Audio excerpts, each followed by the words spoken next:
On se souvient en 2022 de ces diplômés de grandes écoles qui avaient pris la parole considérant que la formation qu'ils avaient reçue n'était pas adaptée aux enjeux écologiques. Des étudiants refusant de travailler pour des grands groupes. Qu'en est-il un an après?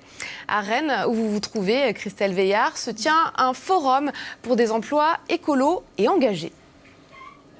Bonsoir Inès, je suis en compagnie d'Arthur Gosset, le co-organisateur de ce forum Séisme qui se tient sur la place des Lys aujourd'hui et demain à Rennes. Alors c'est un forum de l'emploi qui propose à la fois des job dating, des rencontres, des ateliers, des tables rondes et aussi un village des solutions avec les organisations et les entreprises vertueuses et éco-responsables qui présentent leurs services.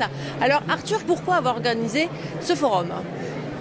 Alors à la base on n'est pas du tout organisateur d'événements dans notre association, on réalise des documentaires et on a projeté un premier documentaire qui s'appelle Rupture. On a rencontré beaucoup d'étudiants et tous nous disaient on se sent concerné par les enjeux écologiques mais on ne sait pas comment s'engager sur le territoire concrètement en fait. On s'est dit ok, il faut qu'on mette en avant les structures vertueuses, que ce soit les associations, les coopératives, les services publics, les grandes entreprises, les petites entreprises qui font des choses, qui inventent les solutions pour les transitions dont on a besoin vers une société plus soutenable écologiquement et socialement. Alors nous avons rencontré justement quelques étudiants, quelques visiteurs en fait sur ce forum. On les écoute.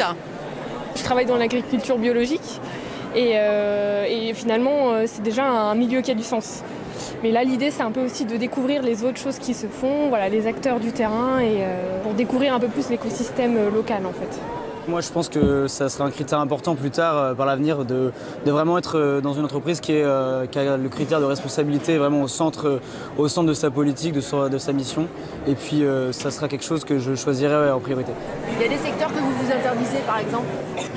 Pas des secteurs, plus des entreprises, je pense. Ouais. Des entreprises qui ne seraient pas en phase avec nos valeurs, tout simplement. Ça me paraît compliqué de s'investir quotidiennement dans des entreprises comme ça. Sur le long terme, je pense que ça doit être dur mentalement quand même. Donc Arthur, pourquoi est-ce que vous avez choisi Rennes en fait pour organiser ce forum ? Alors parce que notre association Séisme, elle est rennaise. C'est une bonne raison. Exactement. Et surtout parce qu'il y a une urgence, je pense, à sortir des grandes villes, à sortir notamment de la capitale, à Paris. Il se passe beaucoup de choses, alors que les transitions doivent se faire directement sur les territoires. Et qui plus est en Bretagne, qui comme on le sait est une région très active. Ça fourmille d'initiatives de toute taille, des associations, des coopératives, des entreprises qui proposent des solutions, qui expérimentent et donc il faut les mettre en valeur. Très bien, merci beaucoup Arthur. Et donc Inès, je vous rappelle, le forum Séisme, c'est ici, à Le Marteneau, à Rennes, sur la place des Lys, jusqu'à demain. Merci Christelle.